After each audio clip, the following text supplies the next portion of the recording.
Hello, hello, mighty pirates! Look at these ones! This poor little guy here. Yes!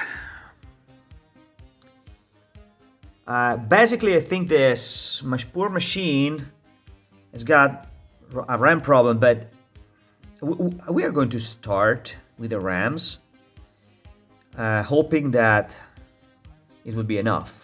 U9 and U11.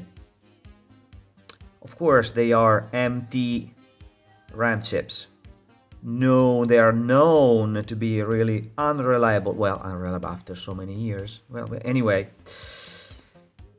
Okay, let's do it. So, the first chip is out. And now we just need to check it on the RAM checker. Let's do it. Okay, so this is the chip. We're going to put it on the tester, RAM tester. Bring it down and push the magic button here. Failed. So that's nice. The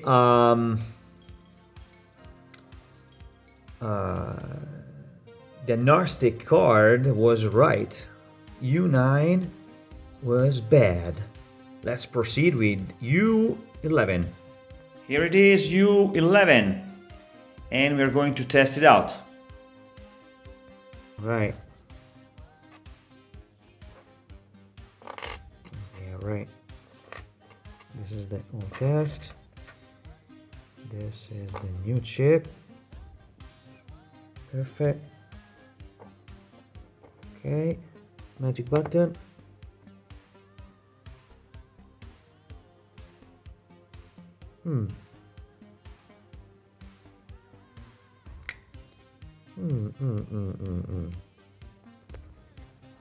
Alright, this one seems to be. Let's see.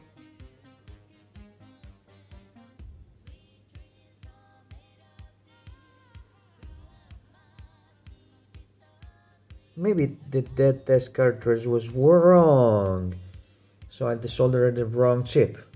Who knows?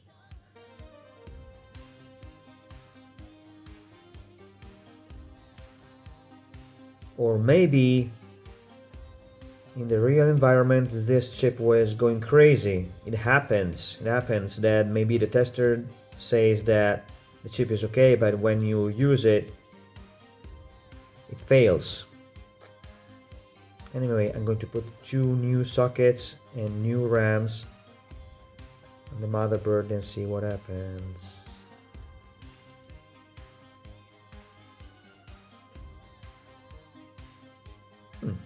Test passed. Okay, anyway. We will check this out and see if it's true or not. Let's do it. So, new sockets are in place. As you can see, now I'm going to get actually 2 RAM chips and test this out. Alright, let's do it. Well, it seems we're making progress. Oh my goodness. U9 and U11, of course, are good because these are mine. But now other chips seem to be bad. Actually, I'm not sure because how is that possible? I'm just wondering if there are some problems here in the multiplexers, but I don't know. Let's try to change maybe U10 and U12 and see what happens. Okay, so let's do it. So I decided to switch it off and on again. And look at this. I really think I'm going to go for the multiplexers first. Because I think it's very hard that U9 and U11 are bad because I just changed them. Unless this machine fried them, I'm going to test them out again, but I really doubt it. So this is not good. Oops. While I was desoldering the multiplexers, look at this. Look at this damn little guy here. Exactly at U11, no, U12. So yeah, of course I'm going to complete the process here, but damn it.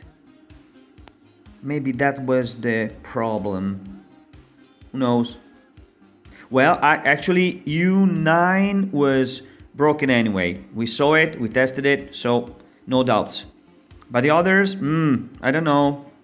So I fixed the pin of this little guy here, and I've been socketing these two ICs, and I'm going to replace them with new ones. Later, I'm going to clean the pins of the old ones and use them again to see if maybe that was the only problem we had. Anyway, let's do it. Okay, the result is about pretty much the same, but with the capacitor working, I don't see any strange flashing character on the monitor, and switching on and off doesn't change the result of the RAM check. So maybe it's true that those poor multiplexers were working fine, and the only thing was this thing here causing some flashing strange behavior. Also, the timer seems to be okay now, but I believe that these RAMs are gone. I don't know why, but I think I might change them all. I mean, doesn't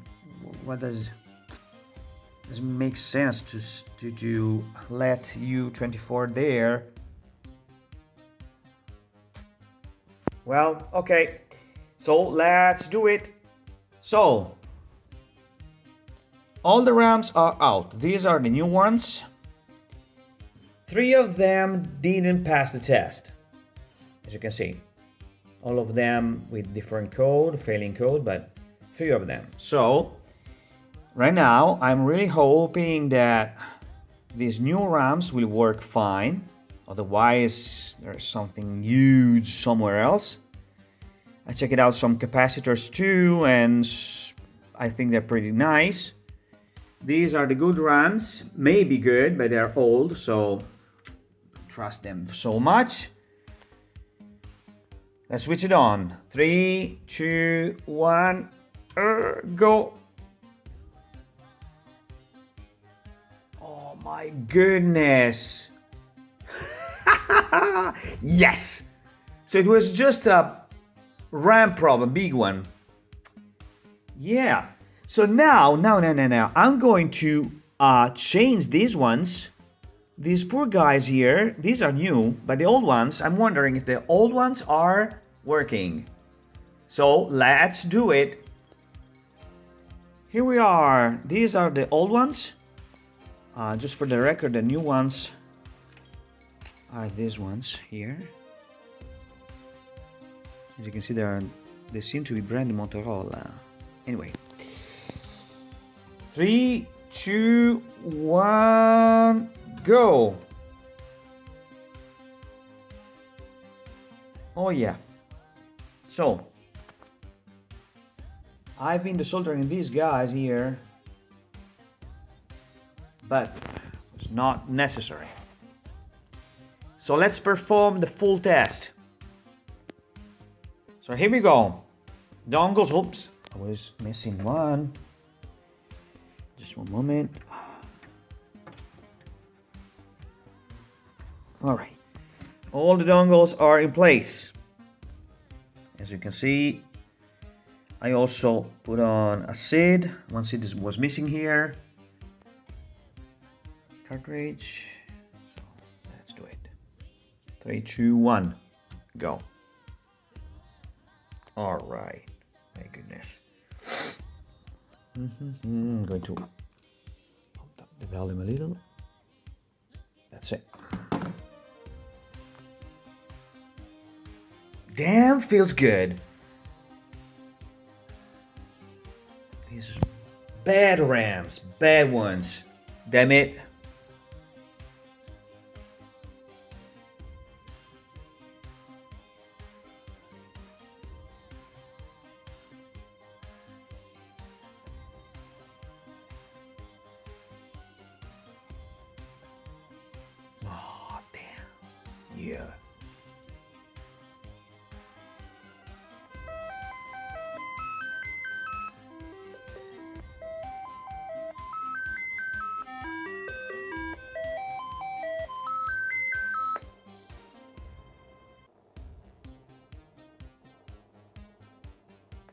Pretty amazing.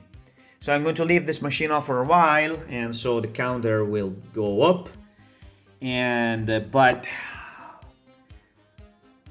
feels good. Another Commodore 64 is alive and kicking, ready to play out there. Alright guys, so that's all for now, and thank you for watching this video. Till the next time, bye!